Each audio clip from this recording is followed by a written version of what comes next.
White House counselor Kellyanne Conway flip-flopped on her previous position that the use of the racist term, Kung Flu, is highly offensive, defending President Donald Trump's use of it on Wednesday while bizarrely attacking an Asian American reporter for not having the courage to out a White House official who said the phrase months ago.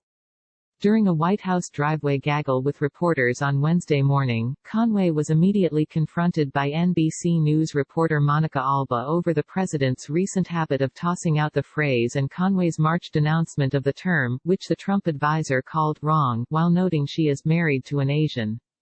Conway, meanwhile, turned the question back around on the press corps, seemingly placing the blame on CBS News reporter Weijia Zhang, who reported in March that a White House official referred to the novel coronavirus as the Kung Flu to her face. I also asked Weijia to reveal to us who said it. I think that would have gone a long way, Conway said to Alba before saying the reporter should confront Zhang. Alba, however, pressed forward and asked Conway if she would react to Trump's repeated use of the loaded term, prompting the presidential aide to claim that Trump was merely making it very clear that the virus originated in China. Conway then pressed Zhang to reveal her source. I still invite you up here to tell us who said that, Conway taunted the reporter. And I think that that would be a very important revelation for us. That's not a source for you to protect. That's somebody who shouldn't have said that, and you're claiming did say that, and we still don't know who that was. While Conway accused her of changing the subject, Zhang noted that at the time Conway said the phrase was hurtful, asking the Trump official if she was going to tell that to the president now. I speak to the president daily on many different topics, Conway replied, causing Zhang to ask again if she'd tell Trump his use of Kung Flu is offensive. We don't always agree on everything, and that's why I work here, the veteran pollster shot back before pivoting to another subject. Moments later, however, Conway circled back to the topic, defending the president by saying, it's incredibly important for Trump to not let China escape responsibility here. Zhang wondered aloud if Conway could explain the logic on how Kung Flu accomplishes that, as it doesn't refer to a particular place. How do you know? Excuse me, how do you know the way people, how do you know that people aren't anticipating that or are not connecting that? Conway exclaimed, her voice rising. You don't know that. Excuse me, while the president is saying it, he's also saying this virus came from China. China is responsible. Interestingly, Conway refused to actually use the phrase, instead saying that Trump has said it's called many different things, such as the Wuhan virus, the Chinese virus, and then he used another term.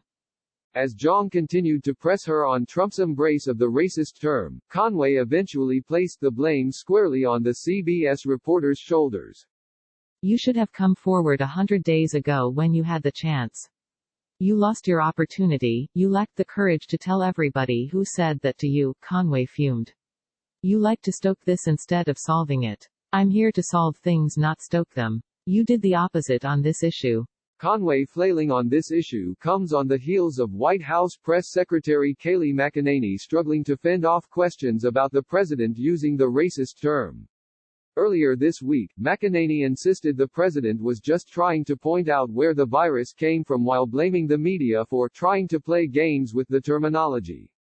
Robert Trump, Donald's younger brother, spent at least 10 days in an intensive care unit before being released this week and launching legal action to try and stop the publication of his niece's explosive tell-all book, Too Much and Never Enough, How My Family Created the World's Most Dangerous Man, according to multiple people familiar with the situation.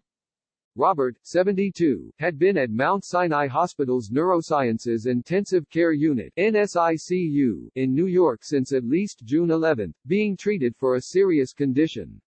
He was discharged on Sunday and, despite his stay in the hospital, he wasted no time in filing and signing complicated legal documents aided by his celebrity attorney Charles Harder and releasing a statement. Her attempt to sensationalize and mischaracterize our family relationship after all of these years for her own financial gain is both a travesty and injustice to the memory of my late brother, Fred, and our beloved parents. I and the rest of my entire family are so proud of my wonderful brother, the president, and feel that Mary's actions are truly a disgrace, Robert said in his statement to the New York Times roughly 48 hours after he was discharged from hospital.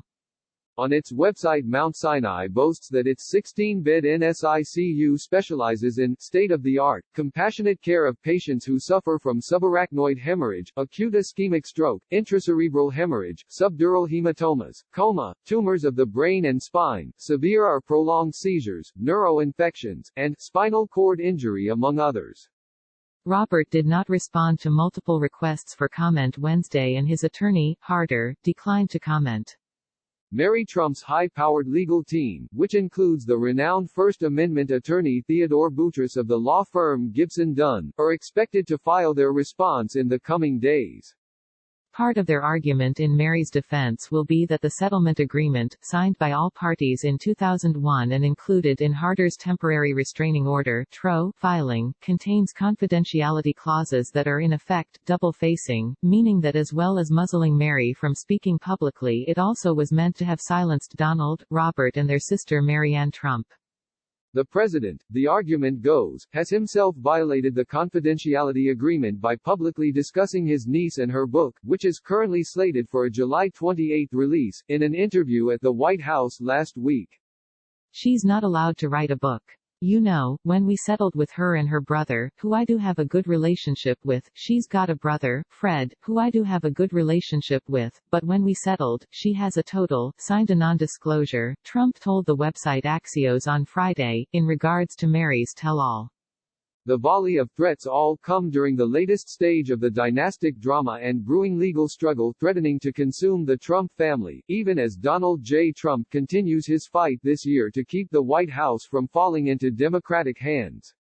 Even before the president's brother, represented by Harder, one of President Trump's personal attorneys and the Gawker-killing lawyer, filed the order against Mary in Queens County Surrogate's Court this week, Trump had actively weighed his options for legal retribution against his own niece. After he was caught off guard by the news of the upcoming tell-all, he vented aloud in the White House that she'd signed an NDA, as the Daily Beast first reported. White House spokespeople did not respond to a request for comment on this story. A rep for Simon & Schuster declined to comment. And it's not just Mary who has to deal with Trump world's legal threats and court battles. Trump administration attorneys and his outside counsel have been hard at work this election year, one already plagued by a destroyed American economy, a mass protest movement in the wake of the police killing of George Floyd, and a coronavirus pandemic that's claimed a U.S. death toll upwards of 100,000, as the president goes to war against new books and manuscripts penned by his foes, including his former national security advisor John Bolton and his former longtime fixer and lawyer Michael Cohen. President Trump's lawyers are also seeking to uphold other long-standing NDAs. For years, Jessica Denson, a former Hispanic outreach coordinator for the 2016 Trump campaign, has been working her way through the courts in her efforts to invalidate not just her own Trump NDA, but all NDAs that the Trump campaign had staff sign. All of our employees sign a non-disclosure agreement, Michael Glassner, chief operating officer for Trump's 2020 campaign, told the Daily Beast in a statement last year.